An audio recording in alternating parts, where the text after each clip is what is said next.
Amara duduk diam di depan Mark. "Ara nggak usah sedih nak, tidak mudah menerima apa yang papa lakukan ini. Jadi kita harus maklum kalau adikmu menolak menolong papa. Kita cari cara lain," ujar Mark membelai kepala Amara untuk menghiburnya. "Ara akan coba hubungi dedek lagi pak, mungkin emosi dedek sudah hilang," kata Amara. Mark mengangguk. Tapi berkali-kali Amara menghubungi adiknya itu, tetap tak bisa, bahkan pesannya saja ditolak. Dia sudah diblokir oleh Dion. Akhirnya Mark dan Amara hanya bisa berusaha semampu mereka untuk memenangkan perusahaan target Mark. Tapi sekeras apapun usaha mereka, Mark, Rio, dan Amara hanya bisa diam lesu di depan laptop mereka. Mereka kalah lagi. Untuk kesekian kalinya, mereka kalah. Bagaimana mencapai target kalau kalah terus? Sebanyak apapun dana yang kau punya akan habis kalau begini. Bagaimana kalau kita pindah jalur? Perusahaan yang akan kita beli beda jalur saja. Bisa di bidang properti atau bidang lain, jangan sama dengan rival kita itu.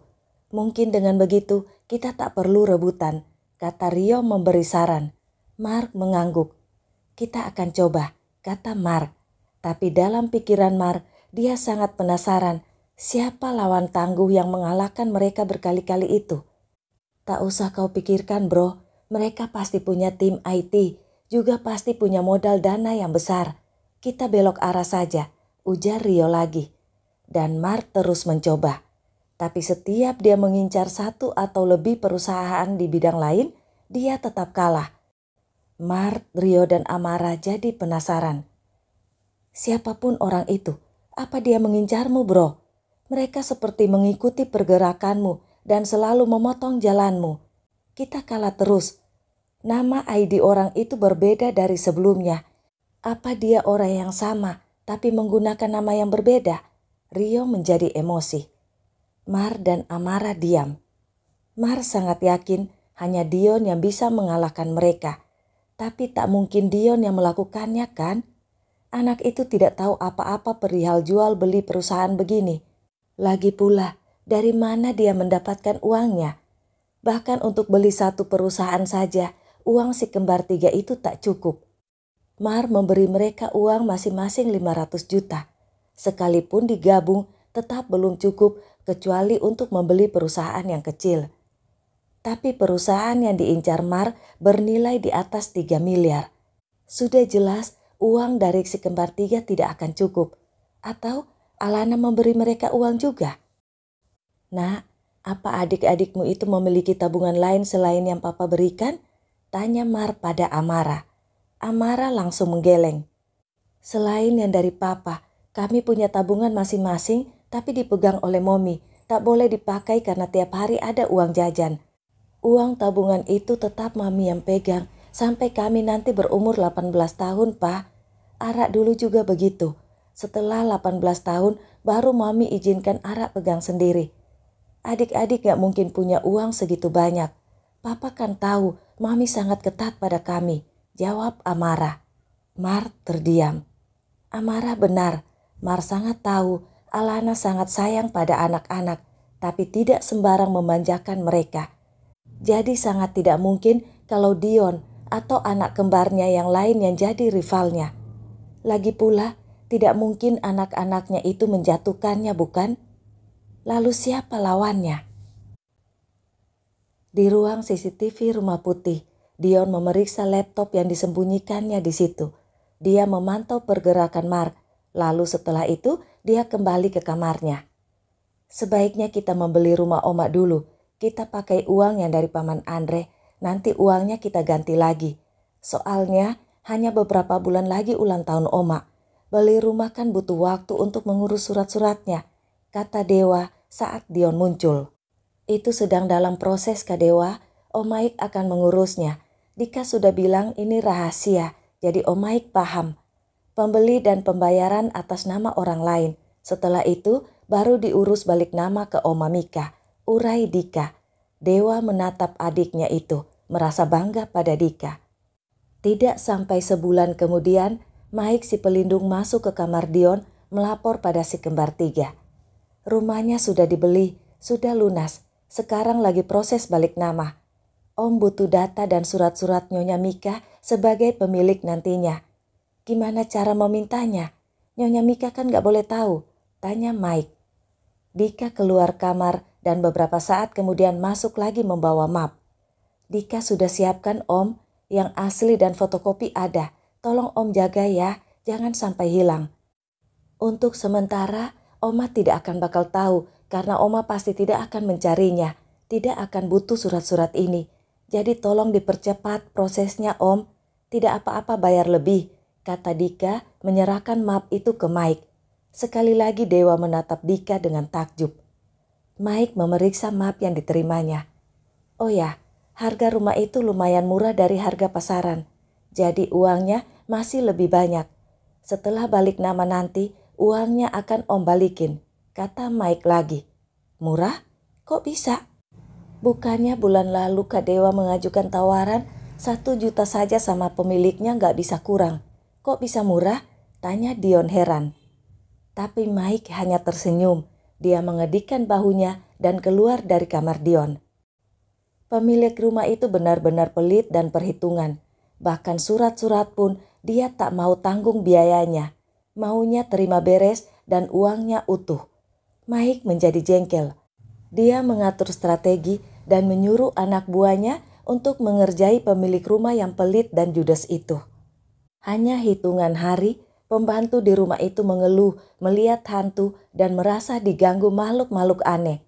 Mereka ketakutan. Bahkan rumah yang bersih itu jadi banyak kecoa juga tikus. Pembantu-pembantu itu akhirnya tak mau lagi kerja di situ sekalipun diimingi uang sama majikannya yang biasanya pelit itu.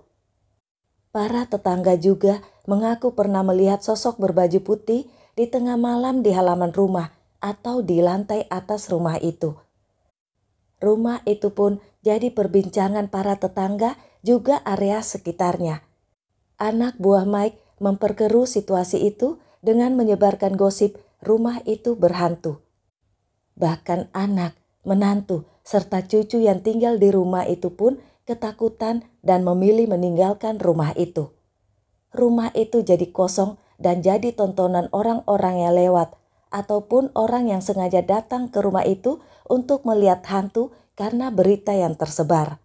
Setelah lebih dari 2 minggu, tulisan besar dijual terpasang di gerbang pintu rumah itu. Tapi siapa yang mau beli rumah berhantu? Si pemilik rumah pun buru-buru menghubungi anak buah Mike yang sebelumnya ingin membeli rumahnya. Tapi tentu saja ditolak dengan alasan rumah itu berhantu. Si pemilik rumah pun sangat menyesal karena dia tidak menjual rumahnya saat itu. Padahal penawaran sudah di atas harga pasaran. Sekarang bahkan dia jual murah pun belum tentu ada yang mau. Beberapa hari setelah palang dijual itu terpasang, 2 orang anak buah Mike lainnya menelpon dan terjadilah tawar-menawar. Pemilik rumah itu pun menyerah. Bukankah harga beli masih lumayan dibanding menunggu lama? Rumah itu akan semakin berhantu dan harga pasti lebih murah. Maka tak sampai sebulan saja rumah itu sudah berpindah tangan. Mike tersenyum memegang sertifikat rumah yang sudah atas nama nyonya besarnya, Nyonya Mika. Terlebih, si kembar 3 memberinya uang yang banyak, karena uang untuk membeli rumah itu kembaliannya banyak. Mike berinisiatif membersihkan rumah itu, juga mengecat bagian-bagian yang perlu dengan uangnya sendiri. Mike merasa sangat bangga pada dirinya sendiri karena berhasil menjalankan tugas dengan sangat baik. Dia sangat ingin melihat wajah Nyonya Mika saat memasuki rumah itu. Pasti Nyonya Mika akan senang. Rumah itu pasti punya banyak kenangan untuk Nyonya Mika, sehingga si kembar 3 sangat berusaha untuk membelinya kembali. 3, 2, 1. Kembali ke Italia. Hai bro, sudah dengar kalau akan diadakan tender proyek besar? Nilainya ratusan miliar. Dengar-dengar juga sebelum tender akan ada pesta jamuan untuk tim perusahaan peserta tender. Apa kau berminat? Tanya Rio tanpa basa-basi setibanya di ruangan Mark. Kau semakin sering kesini dan semakin seenaknya, tegur Mark. Rio tertawa. Iya juga ya, berasa jadi rumah sendiri. Pantas kau betah di sini dan lupa pulang, ujar Rio bercanda sambil menyindir Mark. Mark menutup laptopnya. Apa kau mengenal Alana? Tanya Mark. Alana? Siapa dia? Tanya Rio bingung. Dia ibunya anak-anakku, jawab Mark. Rio menyipitkan matanya. Si wanita hebat itu ya, namanya Alana? Kenapa dia? Apa kau rindu? Rio menggoda Mark. Kalau dia ikut tender itu, Dirgantara Company pasti jadi pemenangnya, kata Mark. Rio terkejut. Apa benar wanita yang jadi istri Mark si playboy tak terkalahkan ini karena obat perangsang itu, sehebat itu? Menarik, batin Rio penasaran dan tersenyum misterius. 3 hari kemudian, di sebuah lobi kantor seolah-olah tidak sengaja, dengan sengaja Rio menyenggol Alana. Rio memakai topeng wajah Mark yang asli. Ya, Rio menyamar sebagai Mark putra Dirgantara. Hold me now, touch me now, I don't want to live without you.